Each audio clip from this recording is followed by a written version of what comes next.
नमस्कार, मी Ranjana. Home cook Ranjana channel वरती आपल्या सर्वांचं पुन्हा एकदा मनापासून स्वागत आहे. आजची रेसिपी करणार आहे डाळ शिमला. चला तर मग रेसिपीला सुरुवात करते. संपूर्ण रेसिपी बघा. शिमला मिरची आपण भरलेली खाल्लेलीच आहे, सुकी भाजी आपण करतो, भजी आपण खाल्लेली आहे. डाळ भाजी शिमलाची खूप छान लागते. या पद्धतीने नक्की एकदा तरी ट्राय करा. तुम्हाला सुद्धा ही रेसिपी आजची आवडणार आहे. रेसिपी संपूर्ण बघा. चला तर मग रेसिपीला सुरुवात करते. शिमला करण्यासाठी तुरीची डाळ मी शिजून घेतलेली आहे. हे थोड्याशा अशा ह्या डाळिंब्या ह्याच्यामध्ये आहे, तर अशीच ही डाळ शिजवायची आहे. खूप छान शिमला डाळ ही होते. एकदम डाळ शिजवू नका. थोडीशी एखादी शिटी नेहमीच्या डाळ शिजवण्याच्या शिटीमध्ये एखादी शिटी कमी करून आणि या पद्धतीने तूर डाळ शिजवून घ्यायची आहे. जेवढ्या प्रमाणामध्ये आपल्याला भाजी करायची तेवढ्या प्रमाणामध्ये तुम्ही शिमला मिरची घेऊ शकता. इथे मी 4 ह्या शिमला मिरच्या घेतलेल्या आहेत. स्वच्छ धुवून घेतलेल्या आहे. बिया मी काढत नाही, देठही काढलेला नाही. लांब फक्त अशा स्लाइस मध्ये मी ही कट करणार आहे. देठ खराब असेल तर मात्र काढून टाका. व्यवस्थित देठ असेल तर देठ ठेवायचं आहे.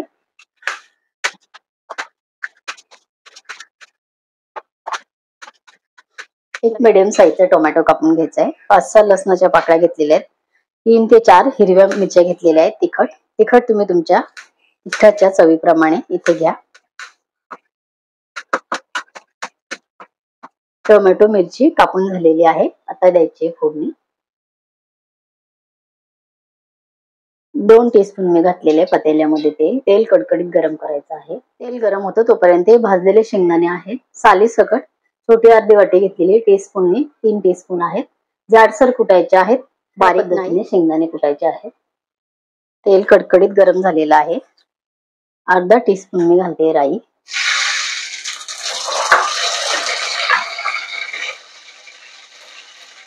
लसूण,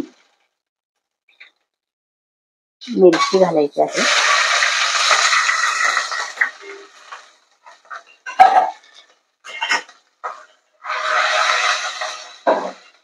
एक चिमटीवर घालायचं आहे हिंग.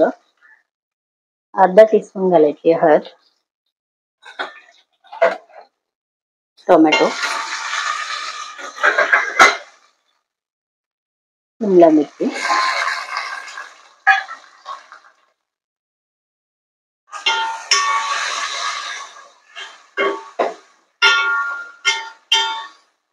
तेलामध्ये शिमला मिरची आणि टोमॅटो व्यवस्थित परतून घ्यायचंय. 1 मिनिटभर व्यवस्थित तेलामध्ये शिमला मिरची आणि टोमॅटो व्यवस्थित परतायचंय.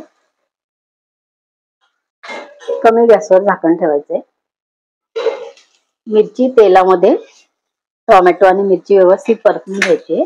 तेव्हा या भाजीला खूप छान चव येते. हे बघा, मस्त वास सुटलेला आहे. पाणी न घालता आपण तेलामध्ये व्यवस्थित मिरची परतून घेतलेली आहे. अगदी छान इथेच बऱ्यापैकी शिजलेली असते. एक उकळी आल्यानंतर आपली शिमला मिरचीची डाळ भाजी तयार होते.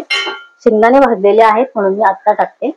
कच्चे जर असले तर तुम्ही अगोदरच टाका, म्हणजे व्यवस्थित ते शिमला मिरची बरोबर परतले जातात तेलामध्ये.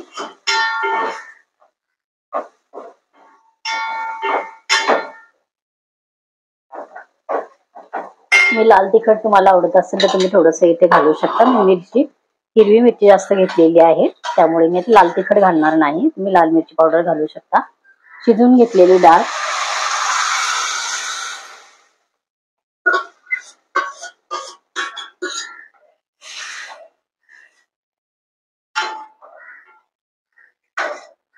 तुम्हाला घट्ट हवे की पातळ हवे हे तुमच्यावरती आहे. तुम्हाला ज्या प्रमाणामध्ये घट्ट किंवा पातळ बनवायची तसं तुम्ही इथे पाणी घालू शकता. जर अशीच बनवायची असेल तर तुम्ही इथे पाणी नाही घातलं तरी सुद्धा चालेल.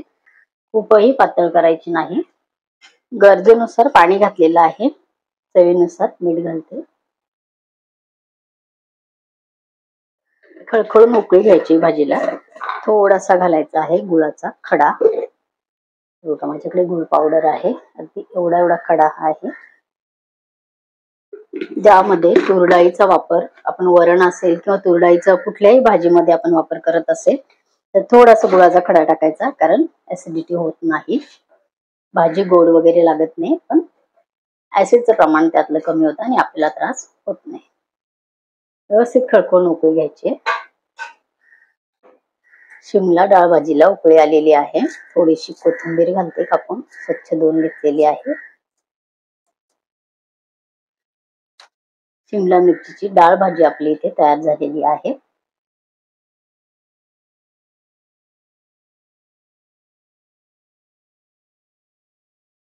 शिमला डाळ भाजी आपली तयार झालेली आहे. तुरी डाळीमध्ये शिमला मिरची अतिशय छान लागते. एखाद्या वेळेला ही भाजी नक्की करून बघा, तुम्हाला सुद्धा आवडेल. माझ्या चॅनलवरती 1000 पेक्षा जास्त रेसिपीज आहेत. त्यापैकी एखादी रेसिपी तुम्हाला नक्कीच आवडू शकते. लिंक खाली डिस्क्रिप्शन बॉक्स मध्ये दिलेली आहे, तुम्ही जरूर चेक करू शकता. तुम्ही मला फेसबुक आणि इन्स्टावर सुद्धा फॉलो करू शकता. माझ्या व्हॉट्सअप चॅनलला ऍड होऊ शकता, त्याची सुद्धा लिंक खाली डिस्क्रिप्शन बॉक्स मध्ये दिलेली आहे. जरूर चेक करा. माझ्या चॅनलवरती जर तुम्ही नवीन असाल तर होम कुक रंजना चॅनलला सबस्क्राईब करा. बाजूचं बेल आयकॉन क्लिक करा, म्हणजे माझ्या येणाऱ्या रोजच्या नवीन रेसिपीचं नोटिफिकेशन तुम्हाला मिळेल. परत भेटूया असं एका छानशा रेसिपी बरोबर. तोपर्यंत बाय बाय.